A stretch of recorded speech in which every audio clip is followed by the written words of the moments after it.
je veux pouvoir ce soir nous fixer un cap, un calendrier et esquisser des perspectives.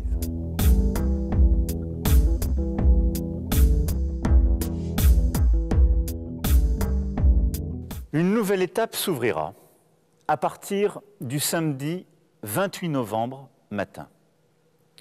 Il y a d'abord ce qui ne va pas changer.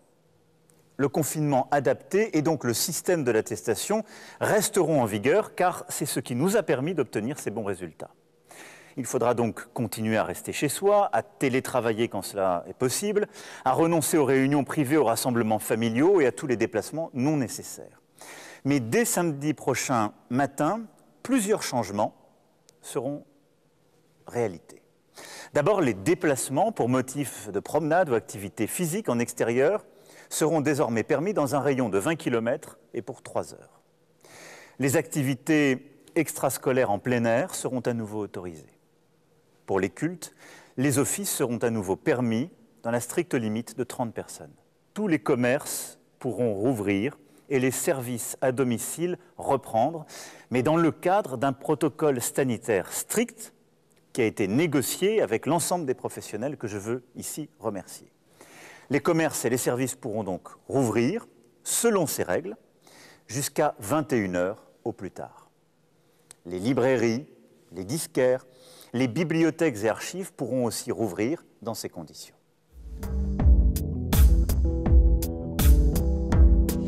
La deuxième étape, ce sera le 15 décembre. Le 15 décembre, si nous sommes bien arrivés autour des 5000 contaminations par jour et environ 2500 à 3000 personnes en réanimation, nous pourrons alors franchir un nouveau cap. Alors, le confinement pourra être levé. Nous pourrons donc à nouveau nous déplacer sans autorisation, y compris entre régions, et passer Noël en famille. Il faudra au maximum limiter les déplacements inutiles. Souffler et se retrouver, oui, mais j'en appelle à votre sens des responsabilités. Il ne s'agira pas à coup sûr de vacances de Noël comme les autres.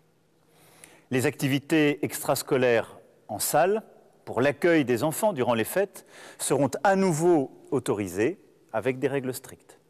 Les salles de cinéma, les théâtres, les musées pourront reprendre leur activité, toujours dans le cadre des protocoles sanitaires qui ont été négociés. Et un système d'horodatage permettra d'organiser les représentations en fin de journée. Des contraintes fortes demeureront toutefois durant cette période.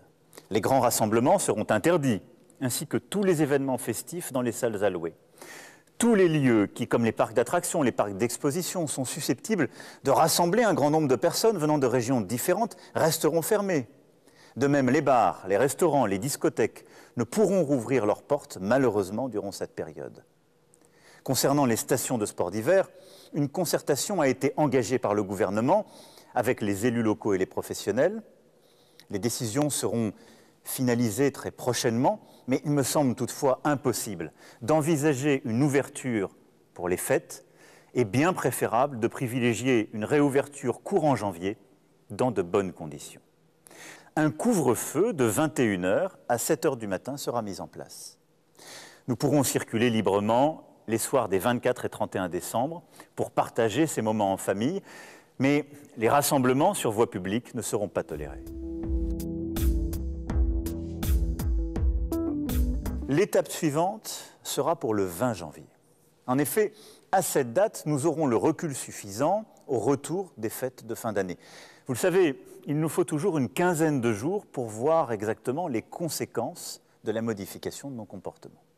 Et donc, c'est autour du 20 janvier que nous pourrons alors prendre, si cela est possible, de nouvelles décisions d'ouverture. Si le nombre de contaminations demeure en dessous de 5000 cas par jour, les salles de sport et les restaurants pourront rouvrir et le couvre-feu pourra être décalé.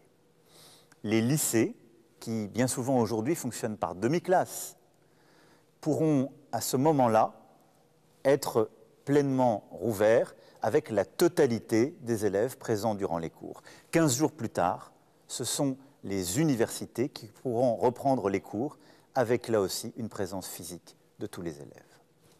Nous ferons ainsi le point tous les 15 jours sur la situation sanitaire et déciderons alors si nous pouvons prendre des mesures supplémentaires d'ouverture ou si, au contraire, il nous faut revenir en arrière pour prévenir tout nouvel emballement de la propagation du virus. Car nous devons tout faire pour éviter une troisième vague.